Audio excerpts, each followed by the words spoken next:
Welcome to the Digital Nomad Experts podcast, brought to you by Commute. Today you've got me and Jeff, and we are talking about 5 different ways to make money as a digital nomad. This is an awesome topic because obviously we need money to travel the world, live our lives abroad, live lives as a digital nomad. And so many people come to us and just kind of say, it's like, what are the different ways? How can I do this? How am I qualified? What do I do? All the questions. So we'll give some specific career examples of each, but kind of give you the 5 different categories of ways that people are traveling the world.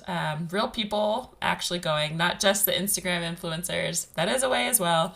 But we're going to get into more of the career and money-making aspects. So Jeff, I was going to say, are you ready? We know it's a struggle for you this morning. Yeah, Marissa's introducing this one. I don't know. This is usually my prime time. I woke up a little late and my brain is just not clicking. I did 2 intros. Just handed it up to Marissa. Failed. Failed attempts. It's funny. As you're introducing this, this reminded me of a meme that popped up the other day. Somebody tweeted, "It takes courage to travel the world and become a remote worker." And then somebody responded back to it, "Show me the hotels and airlines that accept courage as payment."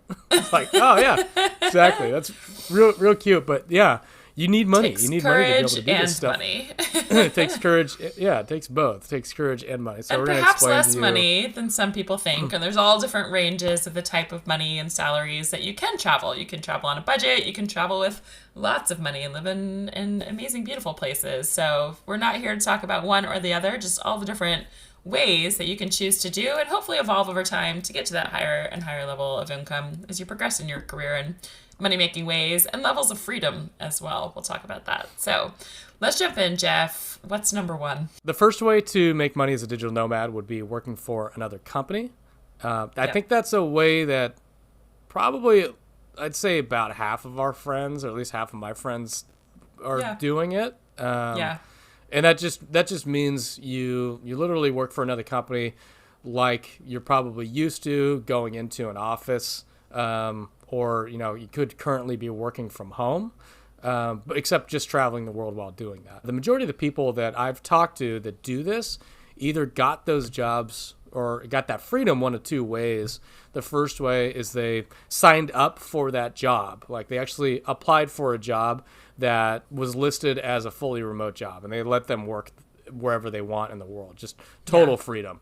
And by the way, that is something that we help people do. Get on our email list. It's beachcommute.com/email, and we send out 2 free remote jobs vetted by us every single week.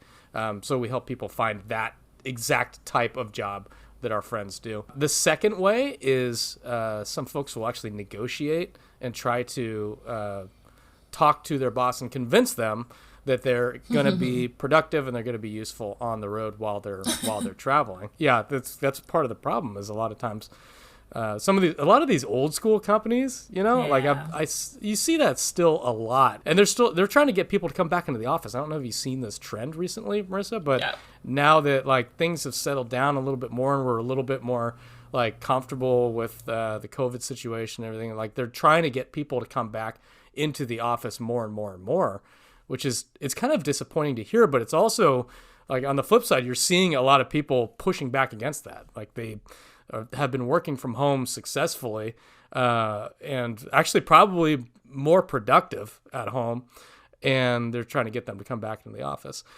So this is a pretty timely thing to talk about because a lot of people are trying to figure out, how do you negotiate to become a remote worker with your boss, and how do you say, I'm still gonna be successful, I'm still gonna be a good productive employee, but I'm just gonna do it while traveling the world. Yeah, those are some awesome points, Jeff. And I think when we talk about getting a remote job and working with an employer and just getting hired by an existing company, like you said, instead of going into an office or working from your home, wherever your home may be, you're just doing that same job for an existing company while you are on your laptop traveling the world to any country.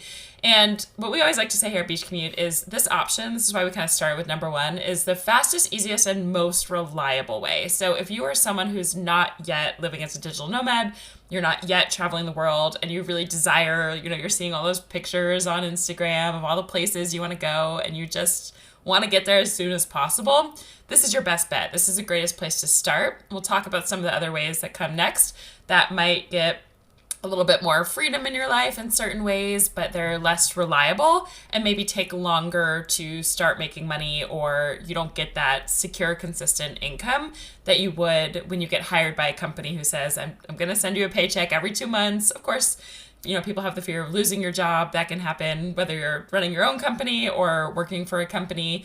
We always talk about having, a couple months savings at least. So you can fly home or get where you need to be. But again, that can happen whether you're working from home or traveling the world or working in an office. So again, the fastest, quickest, most reliable, easiest way is to get a job with an existing company so you can start getting that regular paycheck, have the confidence that you have the money coming in, and start just, traveling the world, working from your laptop usually Monday through Friday. Maybe it differs and depends what you do. But then you have the weekends or the mornings or nights to explore and just live in a different culture, be in a different culture. So Jeff, you want to kick it off with just a couple of examples of maybe just there are, I was talking to someone yesterday who's but what kind of jobs are these? And there's so many. And actually, before you even do that, if you want to download a whole list of 91 actual jobs, remote jobs that people in our community are doing. So if you want to check out beachcommute.com/91, you can download a list of 91 jobs, because we don't have time and won't do it justice to talk about every single one of those. But Jeff, what are just maybe 2 to 3 examples of some remote jobs that people might be doing while working for an actual company? Yeah, we got a list of there's a ton, but we've got a list. I've got a small list of my entire marketing company went remote, and they're a good chunk of them are actually digital nomad-ish, part-time or full-time digital nomads, and everything that falls under the marketing umbrella, including the first one would be a marketing coordinator. And a marketing coordinator is more of it's not exactly entry level, but it's pretty close. It's usually the only requirement to get in as a marketing coordinator would be a bachelor's degree, I think. And actually, I don't even think it matters what you got it in. I think you can get in the door as a marketing coordinator pretty easily. And usually that just involves doing project management type of stuff. So you've got a marketing team and you need somebody to schedule meetings and move projects along. And, if deadlines are getting missed, make sure you email those people and get things back on the rails. Pretty good, really, really good entry-level job, because it's a good stepping stone to start moving up into more specialized roles within marketing teams. But it's it works really well working from the road, because you make a decent amount of money. This is if you're based in the US, you're going to make between, according to Glassdoor, about 45 to 79K per year, which is pretty good for having no marketing experience. Marissa, do we know anybody that was a marketing coordinator or is currently a marketing coordinator? I'm sure we do. No one in particular is coming to my mind. But what else? What are the other options out there? Software developer. That's got a lot of software developer friends. That's got to be the most popular one, doesn't it? It's a lot of I think a lot of people that we travel with are some sort of developers in ways. Yeah, software developer is great for being a digital nomad for so many different reasons. First one is you don't really need that many phone calls. Our software developer friends, the most I've ever seen is my friend Kevin, and he'll get on one call a day for half an hour. And that's way, way, way more than I've seen most of them. Sometimes everyone else just sits at their laptops and just goes to work with their hours. Yeah. It doesn't require a whole lot of strong internet, because they're usually just coding the whole time. Calls, and maybe a call a week, something like that. They tend to make really good money too. It's it's a specialist, high paid position. I can't even give you a salary range, because that varies based on your experience and the type of projects that you like to work on, and your skill set, what you code in. But they can make a significant amount of money. And we see them traveling all the time, because it's just such a perfect role for digital nomads. And you can work whatever time zones really you want, because as long as you get your work done, doesn't really matter if you do it day or night. Next one on the list is one we actually know a few people do. This one is a recruiter. And again, this is an awesome job, because I've known a few people that have gotten just in the door as a recruiter. You didn't need a whole lot of experience, if any experience, and you can start as like kind of an early stepping stone, kind of like the marketing coordinator role, and then you can start to move up. And I know some people that have become really, really high-end recruiters that make a significant amount of money. So the pay scale varies widely by your experience level, but it can start at the very beginning. You could move all the way to the top and make a significant amount of money. And it's not quite, in terms of freedom, it's not quite like a software developer. You're not, you're not on no calls. They actually seem to be on quite a few calls from what I've seen. But you can typically, I don't know, from what I've seen, they've got a lot of freedom to work wherever they want, because it really is not an office-based job. You're kind of just talking with people around the world. So as long as you have good internet access, you're pretty golden there. Yeah. And those are just a couple of examples we wanted to give you just so it feels more tangible. But again, check out beachcommute.com/91 if you want to see a list of 91 full jobs, because we really do have people who are, if you're farther along in your career as well. I know we just threw out maybe a couple entry level or software developer type roles, but we have people who work as lawyers, who work high up as data analysts, who, Jeff, as an example, was the CMO of his marketing agency, working for many years while traveling. So there's a whole range. And really, I think I love the way Diego always puts this. He's like, if you can do your job from your laptop or your phone while you're wherever you are now, you can also do it while you travel. So we have people who are, 10 to 20, 30 years into their careers as well, who are, people who are doing all sorts of research or really high-end stuff and traveling the world as well. So there's just a little bit of a range for you. And I think, Jeff, you want to hop on to number 2? Number 2, second way to make money as a digital nomad is Freelancer. Yeah. And freelancer, how would we define a freelancer?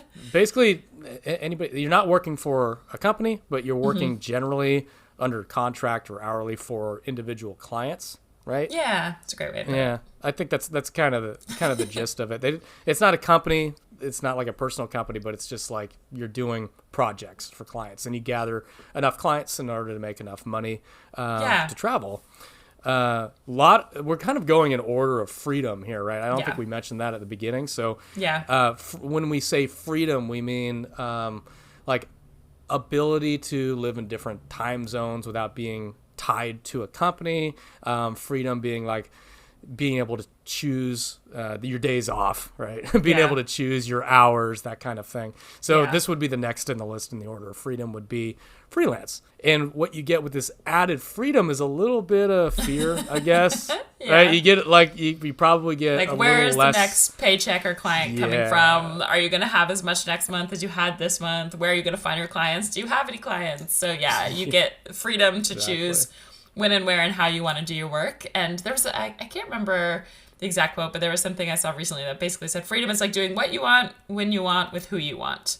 And as we go through this level, so when you think about being an employer, you get that you can start getting money quickly and reliably, but the trade-off is you probably have, not always, but you probably have to work a certain set of hours or be responsible, do what someone is asking of you, things that I don't like. But I was an employee for many years as well. Don't like when people tell me what to do. Terrible. But I did it for many, many years, and I worked my way up as well.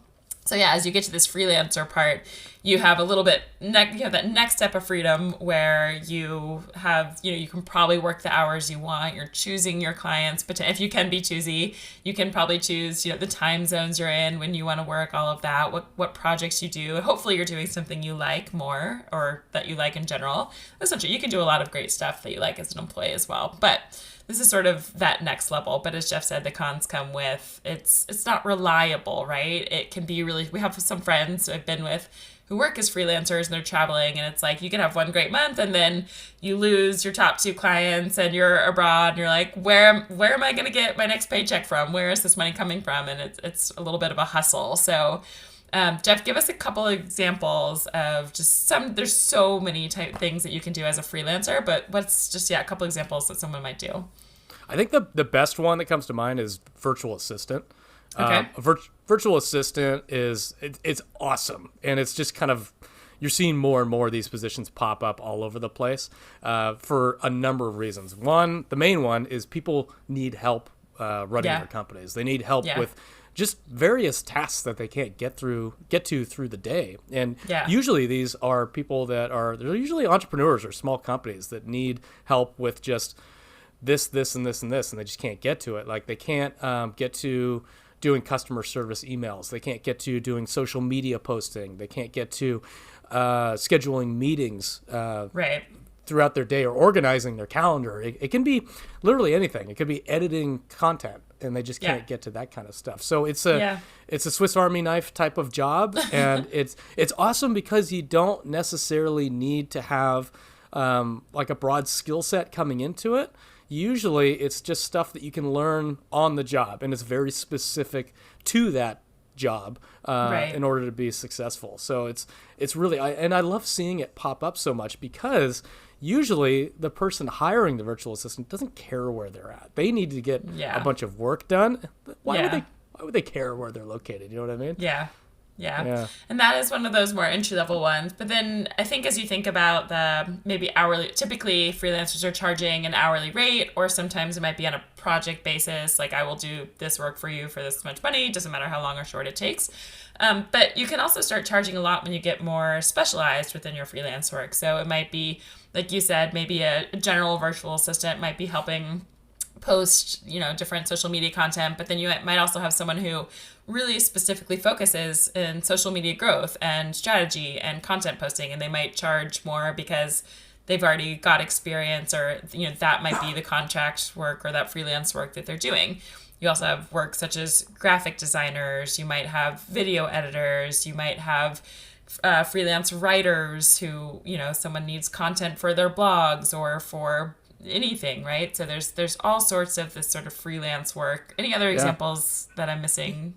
Yeah, the cool part is you get all of these different skills because it's such a broad job. You'll get exposure to all of these different things, and you might actually find something that you want to do as like a full-time digital nomad. You might just be like, oh, I really love working in WordPress, and I liked creating these Divi themed websites, and all of a sudden, hey, now you're a WordPress specialist and you've got a full-time job, or you're becoming an entrepreneur or something like that. Yeah, and we've traveled with a lot of website, like people who create websites for people as their freelance job. Like there's so many different things that you can do. So yeah, if this is calling to you, it's fun. Like once you sort of have something specialized or just something you really like, the next step, I would say, like in between creating a full-on entrepreneurial business and working for a company, is like, hey, I'm just going to see if I can get a few clients, start doing this work, and hopefully the word will spread. You don't need that many clients, and you can start, making money and have a little bit more freedom. All right, so that covers number 2, all different ways you can freelance. So again, like we said, from being a virtual assistant to different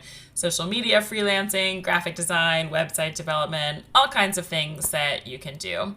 All right, so what's number 3 on the list? Number 3 to make money. The third way to make money as a digital nomad would be an entrepreneur. And again, we're going down our list in order of freedom versus fear. And this is the one this is the one I went down. It's kind of like starting your own small company, single person company, or a few person company.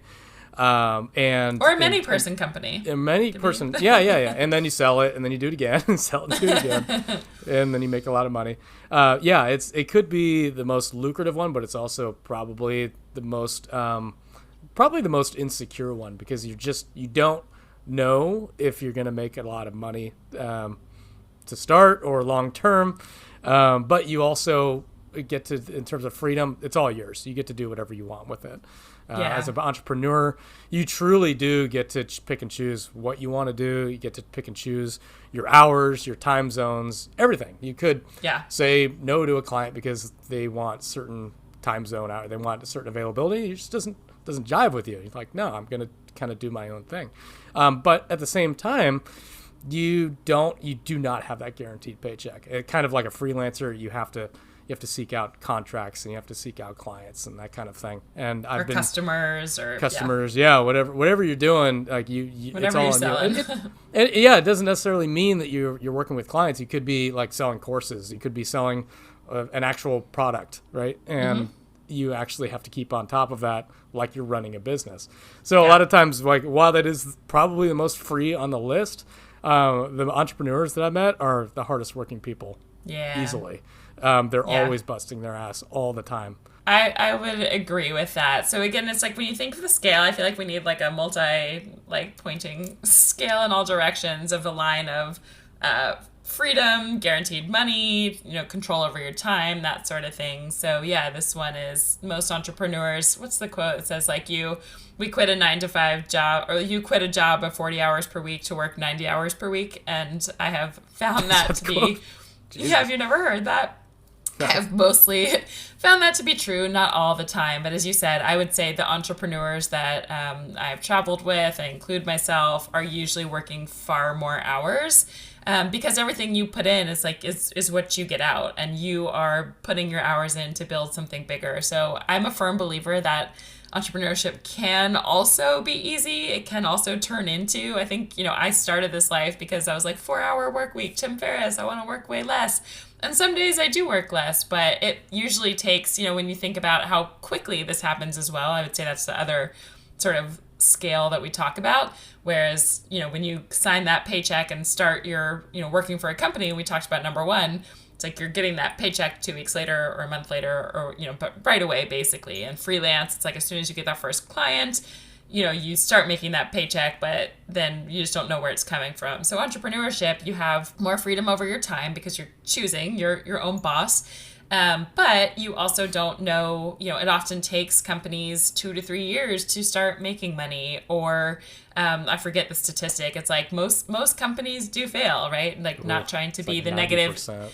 Yeah, just kind of factually. So there's no guarantee in this, but once you get it and once it can expand, you can have, no ceiling in how much money you make, and hopefully you can start to hire out different tasks and have, more time freedom. But yeah, generally I would say the nomads that I meet who are running their own business, and there's so many of them, are working often so many hours. So it is a trade-off, but hopefully you're building something that can make you a lot of money and even more freedom potentially to sell it, or once you do get it kind of rolling and can outsource and hire employees. The goal is usually more time and money, financial freedom, but it often takes the longest time to get there with this path. So yeah. Any more thoughts on that, Jeff? It's been a weird journey into that because I went straight from working for a company to doing that, and the work is more, the stress is more, but the freedom is way, way, way, way worth it. Absolutely. Yeah. It was before I was locked into that North American time zone. That meant half the world in terms of like time zones was just unavailable. I would never be able to do Asia. I wouldn't have been able to do Africa working for Brafton. I mean, I could have, but it would have been hard. I don't think I would have enjoyed it. But yeah, especially with the load shedding, like I would have struggled so much. And now moving to that, it's just like, oh no, I'm going to work my own hours, and I'm going to decide to take my vacation in 3 days instead of like planned out and like requesting PTO for 4 weeks in advance. It's like that for me is an awesome trade-off. So it was it's definitely one of the best decisions I've made. And plus I get like a wide range of stuff that I get to do, and also stuff that I don't want to do. You learn taxes. Yes. Screw that. All right, I'm never doing that. I'm not accounting. Ugh. Like, sorry for the accountants out there. He means he's paying an accountant, not paying his taxes. Point of clarity, I am paying my taxes. As far as everybody knows, I'm paying my taxes. That's funny. But yeah, there's such a range of, like, I guess, like, the companies that people have started that I've met who are traveling the world. It's just so fun to see because sometimes they're just companies I never would have imagined. I have a friend who has started a company doing wholesale real estate, which is basically like from abroad. He's buying contracts to houses, but basically you sell the contract. So you never have to buy a house. You never do anything. You just make cash on that margin. And he has people who work for him doing that. We have people who run Amazon businesses. We have people who run, what else am I forgetting? Beach Commute. We're running Beach Commute while we travel. What else? Crypto taxes, actually, specifically, I think is what she did. Friend Amanda does that. Yeah. Yeah, we have somebody that does crypto taxes, another person that does normal tax, company taxes, that kind of thing. It's everything. We've seen all kinds of weird stuff as entrepreneurs. Yeah. It's really fun. This is a pretty strange one. We're digital nomads. We're gonna help people become digital nomads. That's like, it could be the meta career. Yeah, it's a super meta career. I love it. Yeah, I had there's a guy I met in Thailand who had a company selling, what was it? These like little, almost, there was different little art projects, but those like paint by numbers or like just like different crafty things. Like adult coloring book type things. Yeah, like he had started, I forget, there were some other little things he was, like the things you can find in the niches you have. He was helping someone start a company selling like combat gear. So like you can sell anything you can imagine, anything you can do, or people who are basically hiring out, like there's people who I know who run a virtual nomad, virtual assistant. Like they find virtual assistants and they've made a company like helping to place those, like anything you can imagine. Yeah, there's like so many. And again, we have people who run accounting businesses while they travel. So I created the job of business data analyst. So you think that job existed? Well, not for like the data that I analyzed. It didn't exist. It's like kind of like a crossover of. Do you not believe me? You give me a strange. You think you're the only person in the world doing this job? I don't know many people that analyze and do SEO plus like email marketing. Data analyst plus like I bet you it exists. CRO. Yeah, it's a weird fucking crossover. I love it. You get your niche thing and you can start a business doing anything. And yeah, I used to have a business actually years ago now, before starting Beach Commute, before coaching. I had an online business helping families with college admissions, and I sold a course doing that. Like you can literally, anything you can teach people. Have business selling different, what do you call it, like biohacking pills and whatever. Like you can do anything. There's people who have businesses teaching exercise, teaching movement, like anything your mind can create, you can do remotely while you travel the world. So it's really fun to see. Number 4 on the list, moving on up. The next one, this is a place that I think so many people aspire to be, is really where you can make money off of investments. You have found a way, whether you are doing sort of day trading, maybe you've invested well in crypto, you got in on the early days, or maybe you have angel investing in certain companies. We have friends who do that. But regardless, this is the next step where you no longer have to work, but maybe you've invested. I traveled with a girl in Nigeria who worked in the music industry for years, somewhat remotely, and then had basically saved up and bought several duplexes. She was fully traveling off of the money she made from her rental income each month. So again, this is the most ideal where you don't have to work. A lot of people do still choose to then start projects and businesses and things that they love, but you don't have to work. Like you've got these passive investments and income coming in. So again, this is up the level. This isn't, if you're just starting out, you don't have extra money to invest, you're probably not going to jump to here to start. But again, we like to share all the different ways because this is like the aspirational ladder, right? Often people start as an employee, become a freelancer, start their own business, and then have these passive investments that you can then live off of. So this is the goal. It seems, I think when I used to think about this, it seemed like only people who are, 65, 70 years old or retiring and then have the freedom. But I've actually met a lot of people traveling who are living off of, it doesn't even have to be that much. You get to choose, when you think about financial freedom. You can decide, hey, I'm making $2,000 off of this real estate income that I have, and I'm going to go live somewhere for $2,000 a month. Or it could mean you're making $100,000 a month passively. Like there is no right answer. It's just how you choose to live your lifestyle, what kind of funds, what kind of places you want to live in, stay in, and kind of luxury or not you want to live. Any thoughts on this one, Jeff? It's a good point that it doesn't need to be. You think of this as people that are making tons and tons of money. We did a podcast where it was like 7 places to live for under $1,000 a month. Mm-hmm. You don't need that much. You don't need to be a loaded millionaire to pull this one off. That's a really good point. I'm glad you brought that up because we've seen that's not actually accurate for being a digital nomad.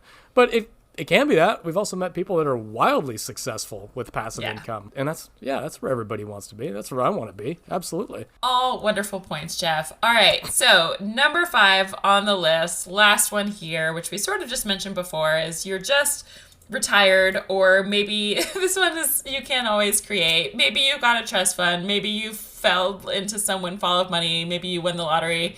Maybe you worked really hard your whole life and just got to a point where you can retire. But this next part is Like, you're just done. You've got the money. You don't even need passive investments. Maybe they're still coming in, but just kind of fully retired, living the life and traveling. So I guess technically you wouldn't even need to be a digital nomad per se. You could just be nomading wherever. But for what it's worth, we just wanted to kind of put that on the list of the freedom path. So again, with all of these, what we want you to know is there's kind of a trade-off between all of these different ways to make money. And we always suggest here at Beach Commute, again, if you are just like, I don't care, I just want to start making money, I want to travel the world not as quickly as moving as possible, but as soon as possible, fastest, most reliable, easiest way is to get a remote job with a company to start getting that reliable paycheck. Then we talked about all the ways from freelancer to entrepreneur to passive investments to just retired, in ways to kind of gain that freedom. And it might come with working more sometimes or not knowing where your next paycheck will come from, but you have more